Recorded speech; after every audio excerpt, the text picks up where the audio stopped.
Hey guys, welcome to today's video. We're going to be breaking down the Dolphins franchise tagging Mike Gesicki. Sorry that I'm a little late on this, but nonetheless, we're going to dive right into it in just a moment. Before we get started, though, please drop a quick like and a sub on today's video. That would really help my channel grow. I'd really appreciate that. With that said, let's dive right into the video, and I hope you enjoy.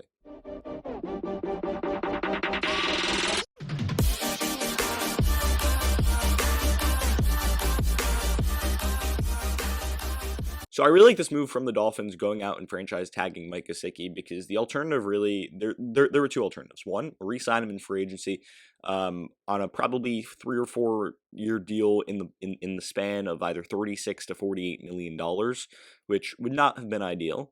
3 year 36 or 4 year 48, something like that. Maybe even more than that. It might have been 4 year 60. There would have been a lot of money. Or the alternative was completely lose him in free agency. And I like them going out and franchise tagging him because the truth is Mike Gesicki doesn't deserve $15 million a year. He doesn't. And you might look at his numbers and be like, oh, those are pretty good numbers. But nonetheless, 73 catches, 780 yards, 2 touchdowns in a season. Those are good stats for a tight end, but they're not $15 million stats. They're not, numbers where, they should be, paying him like wide receiver money. Gesicki's not that kind of guy.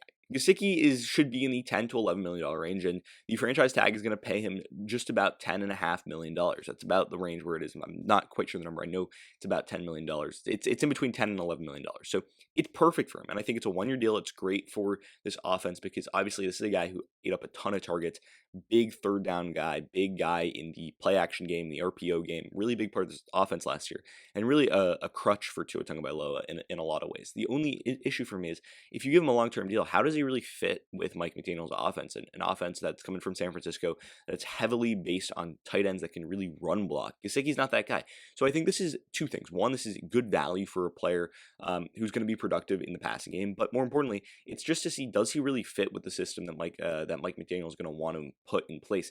Because the truth is, if McDaniel really wants guys that can really, run block, you don't want to pay Gesicki $15 million. Sure, you'd love to have him around, and you're going to want to build him into this offense, but you're not going to want to pay him $13, $14 million a year when you can get him on the franchise tag for 1 year, 10.5 or so, and get the job done that way. I really like this move. Gesicki's an integral part of this offense, and especially if you add another receiver either in free agency or in the draft to add to Jalen Waddle and potentially Devontae Parker, and now Gesicki, who's coming back on the franchise tag. You still got like about $50 million in cap space after this move.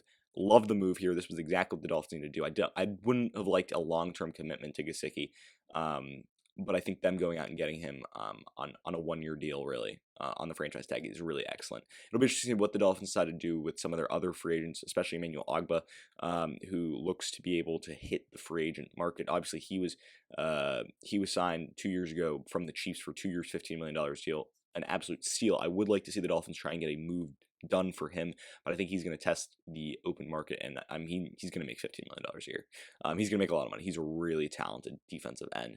Would love the Dolphins to get him back, but I love this move from the Dolphins getting Gesicki, because if he hit the open market, he was going to go for 14 or 15 million. Love them just keeping him around for next year on the franchise tag.